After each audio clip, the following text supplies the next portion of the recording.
बिस्मिल्लाहिर्रहमानिर्रहीम। अरशद लोधी कम दियां गल्लां नाल हाज़रे खिदमत है। दोस्तों, अज मैं तुहानू हज़रत यकूब और हज़रत यूसुफ अलैहिस्सलाम दा वाक़या बड़ा मुख्तसर बहुत छोटा सा वो तुहानू दस्सन लगा। तो उहदे विच यह है कि हज़रत यकूब अलैहिस्सलाम दे जिहड़े वड्डे बेटे सन 8-9 बच्चे, वो एक ग्रुप की शक्ल च हज़रत यूसुफ अलैहिस्सलाम कोलों जैलस होंदे सन।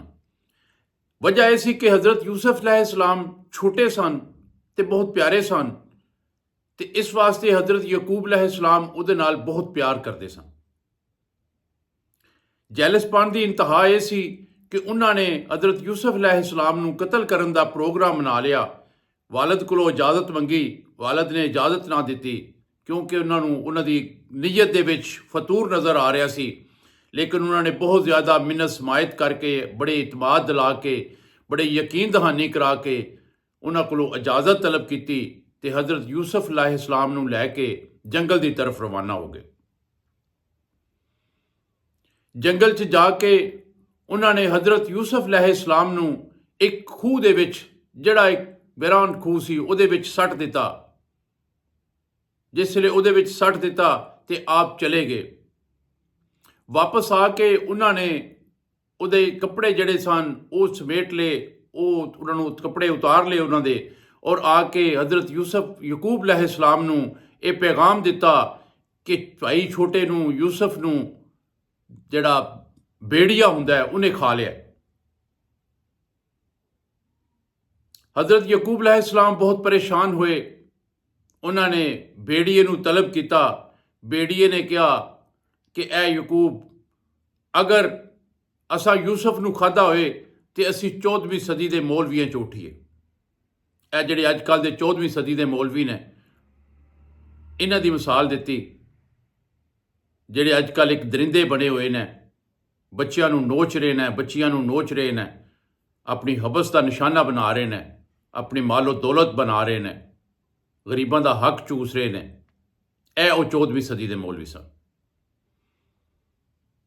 खैर, हज़रत यकूब अलैहिस्सलाम नूं यकीन हो गया कि ये यूसुफ नूं कोई नुकसान पहुँचाए ने या उन्होंने मार दिता है। तो उहदी मुहब्बत और उहदी जुदाई दे विच इन्ना रोए कि रो रो के उन्हां दियां अखां जिहड़ियां ने वो पक गईयां, वो अन्ने हो गए। वक़्त गुजरदा रहा, ज़हीफुल उम्र हो गए।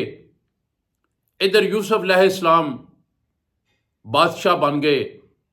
किस्सा बहुत लंबा है, इस वास्ते मैं मुख्तसर करना चाह रहा।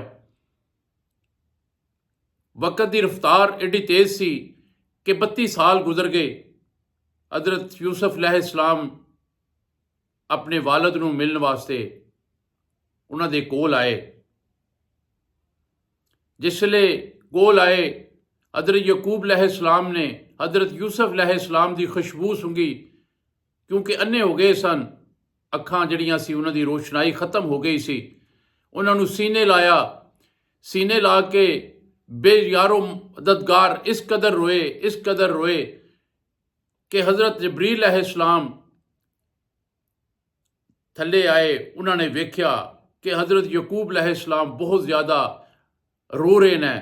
उन्होंने जाके ये वाक़या अल्लाह दे कोल पेश किया कि ऐ अल्लाह ताला, की कोई इन्ना भी किसी नाल प्यार कर सकता है कि मैं अज देखिया कि हज़रत यकूब अलैहिस्सलाम अपने बेटे नूं 32 साल बाद मिले ने, तो इस कदर यारो करार रोए ने, इस कदर रोए ने कि मैं कदी जिंदगी कदी किसी नूं इन्ना गमज़दा नहीं देखा, इन्ना परेशान नहीं देखा, इन्नी तकलीफ च नहीं देखा। तो मैं उन्हां दी मुहब्बत देख के बड़ा परेशान होया। तो मैं पूछना चाह रहा कि आया कोई बंदा इन्नी मुहब्बत भी किसी नाल कर सकता है कि वो इस कदर तकलीफ दे विच रो रहे सन। तो अल्लाह ताला ने जबरील अलैहिस्सलाम नूं फरमाया, ऐ जबरील, अगर तू वो तकलीफ देखी है तो सुन, मैं उम्मते मुहम्मदिया नाल, मैं अल्लाह उम्मते मुहम्मदिया नाल जिन्ना मुहब्बत जिन्ना दुख तू एहदे च देखिया है, मैं इहदे नालों 70 गुना ज़्यादा प्यार करना।